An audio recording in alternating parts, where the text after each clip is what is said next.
Let's paint a spooky ghost painting I like to call hide and seek. So this is interesting. We're going to use a mop brush, but this painting only uses 3 colors, a cobalt blue, white, and black. And what I want you to do is take all 3 of those colors and do back and forth strokes on your canvas, moving down to the bottom. I am going to do it a little darker at the bottom, but that's going to give you a spooky base color. And then dry it really good. And then grab a smaller round brush. I'm going to show you how to use 3 different shades of blue to create depth in a forest. So take some of your blue and white and mix it to create a light blue, almost like a sky blue. And we're going to take the round brush and do some thin lines going all the way up through the top of your canvas. Do them all the way across. See how they start down in that darker area where the ground is.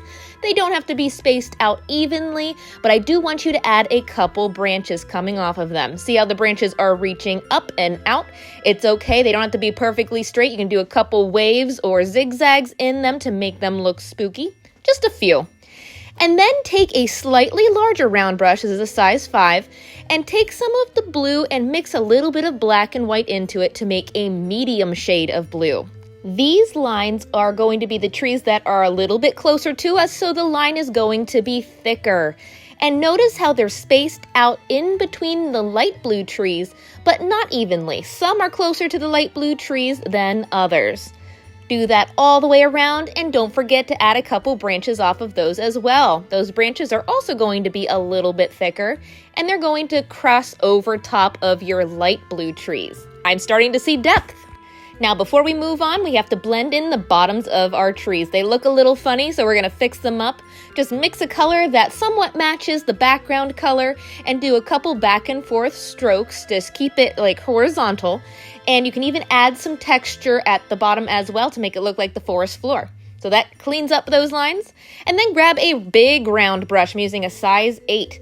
We're going to make the thickest trees because they are the closest to us. I'm taking straight up black, and they're going to go right over top of all your background trees. Even the branches are going to cross over top.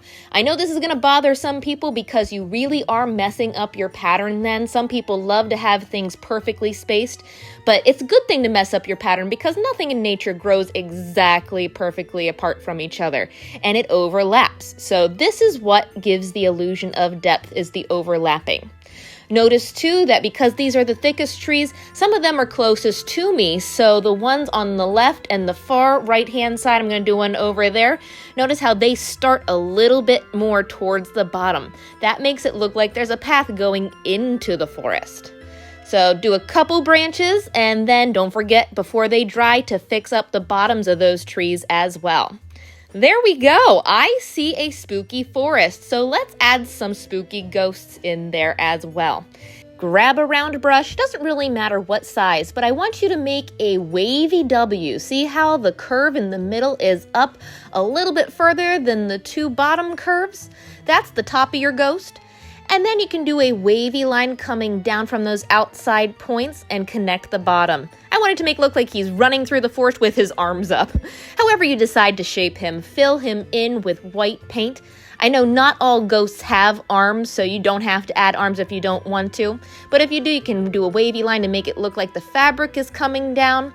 I don't know if you've ever seen the old school Halloween costumes where you would be wearing a sheet. If you want it to make it look like it's a sheet ghost, take a little bit of black paint before it dries and do some strokes of black that curve in there, even some under the arms, and then blend it in.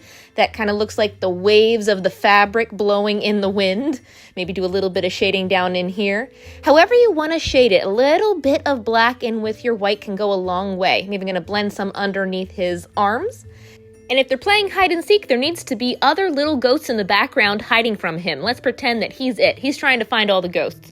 So just do a white curve coming out from a couple different trees. You can even wave some of the paint going in front of the tree to make it look like he's peeking out from behind. And I'm going to do that to this one here. And don't forget to shade them a little bit. And I changed my mind. I'm not going to have a sheet ghost. I'm going to have a spooky ghost. So instead of a straight line, I'm going to just feather out some white and gray at the bottom. There we go. That's the great thing about acrylic. You can change your mind. And take your detail brush. You can add a face then once it's dry. So I'm doing 2 egg-shaped black ovals in his face. And how about a little egg-shaped black oval for his mouth? And then don't forget his friends back here. They would have tiny little ovals for eyes and an even tinier little oval for his mouth. There we go. So we'll do this one up here. And I like it, but let's make sure there's one more. I'm going to add one more little ghost up here. Notice how they're all different heights, but because he's in the background, he's the smallest one. There we go. And that's an easy ghost painting. It looks like they're playing hide and seek. If you want it to make it look even spookier, I love glow-in-the-dark paint. I use a black light to really make it shine, but you can add that to any of the parts you want to glow. And it's just perfect for this time of year. Have fun, make it your own. I hope I get to see some of these before next week, and have a great weekend.